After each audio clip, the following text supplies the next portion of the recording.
Hello, my name is Dr. David Allen. I'm a retired cardiac surgeon and a member of the International Cannabinoid Research Society, ICRS. That means I'm a cannabinoid research scientist. And I'm here to tell you about the discovery of the endocannabinoid system, the ECS, and the significance and how it will change medicine. And we discovered the endocannabinoid system about 30 years ago, and we really didn't understand the significance of its discovery.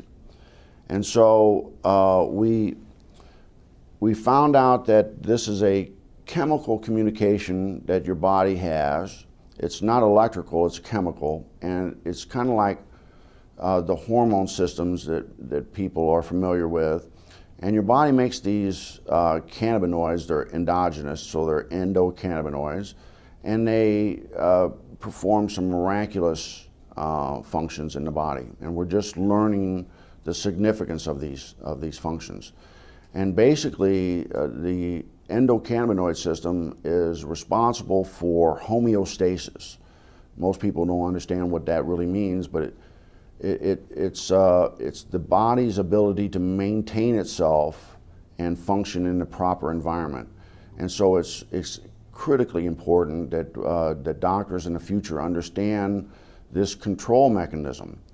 And we're finding out that that manipulation of this endocannabinoid system will control diabetes. It controls cancer.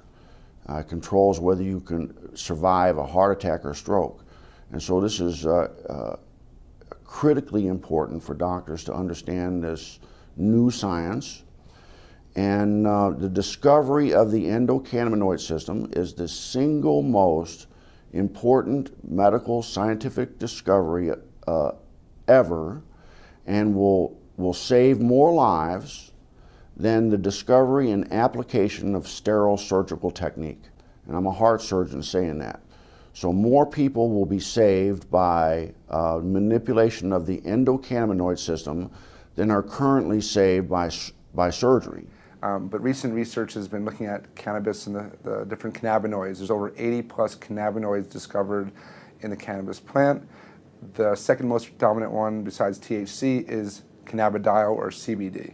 Okay. And the research now is over 1,200 peer-reviewed journals on CBD.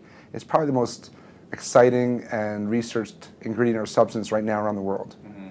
It doesn't have the psychoactive or high that is associated with THC, but it has a tremendous amount of other benefits, including research shows anti-seizure, anti-epileptic, which is why it's gotten a lot of popularity. You do a lot with children with seizure disorders, and they're getting benefits from this plant in a safe, non-toxic way versus all these drugs that typically don't work. Mm-hmm. And there's neuroprotective benefits, so you see a lot with concussions and the NFL. There's a lot of research being done now with chronic traumatic encephalopathy, or chronically banging your head a lot.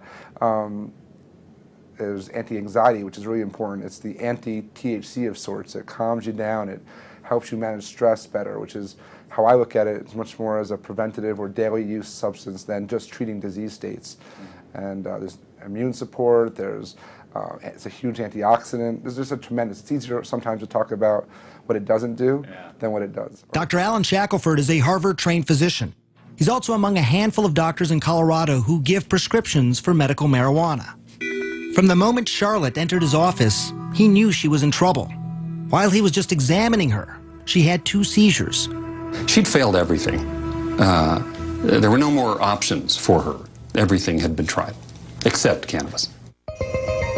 Here's how scientists think it might work. Marijuana is made up of 2 ingredients. THC, that's the psychoactive part that makes you high, and CBD, also called cannabidiol. It's the CBD that scientists think modulates electrical and chemical activity to help quiet the excessive activity in the brain that causes seizures. I've been telling my patients to cut. Dr. Julie Holland is the editor of The Pot Book, a complete guide to cannabis.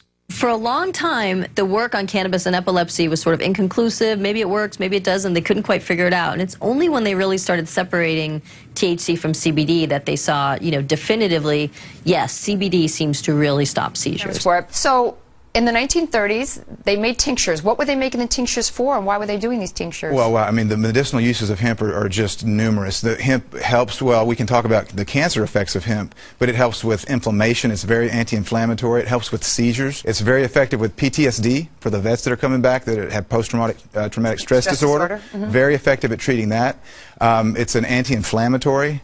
But then the uses of hemp for cancer, what I've studied, because of my book, Cancer Step Outside the Box, and the number of cancers, there's about a dozen different cancers that have been studied in depth with medicinal marijuana, with hemp. And so the studies, from brain cancer to prostate cancer to pancreatic cancer, uterine cancer, cervical cancer, prostate cancer, it's amazing. Okay, so what is in hemp that it's this THC, correct? Well, there's chemicals that are called cannabinoids. Right. THC is short for delta-9 tetrahydrocannabinol. I'm glad you said it because I couldn't. That's the only time I'll get it right. I'm glad I got it right. So that's the one, THC is the one cannabinoid that everyone's familiar with. That's the one that's psychoactive, and that's the one that gets you high if you smoke it. Okay. But there's other cannabinoids. One is called CBD, cannabidiol, and it's very medicinally used. There's no psychoactive component of CBD. So what do? Extract these and make tinctures? Yeah, they or make you can tinctures. Make tea out of? You can make tea, you can eat it. It's a great superfood. You're into raw. A lot of people use raw hemp in their superfoods. Well, do you get high off of hemp if you eat it as a superfood? No, well, or just the seeds. You've got to heat the THC to make it become psychoactive. So people that eat the plant, they put it in a smoothie. You know, there's super green smoothies. Right. You're not going to get high off of that because you didn't superheat it. But is it then, if you put it in a smoothie like that, is it good prevention to cancer? It is. It's very well. It's got a perfect ratio of omega-3 to 6 fatty acids. It's got more GLA, gamma-linolenic acid, than any other plant. So it's got some really great fats. You're well aware of the importance of good fats in your diet. Yeah. So hemp it's a perfect superfood to eat, but it's also medicinal. I just never understood why hemp had gotten such a bad rap, and now I understand that it was really politically motivated by somebody who owned basically trees and didn't want to be in competition with the hemp to make paper. And yet throughout the years after that, so many people suffered because of that. Yeah. So I guess it's actually a good thing that people are coming around a little bit. It is. I'm really encouraged about the different legislation in different states that are trying to legalize medicinal hemp, because of the fact that it is so good. It's not just a superfood. It's not just great for industrial uses, as we've mentioned, but it's a really good medicine. Thank you so much for coming on, Ty. I really appreciate you being here. Thank you, Carol.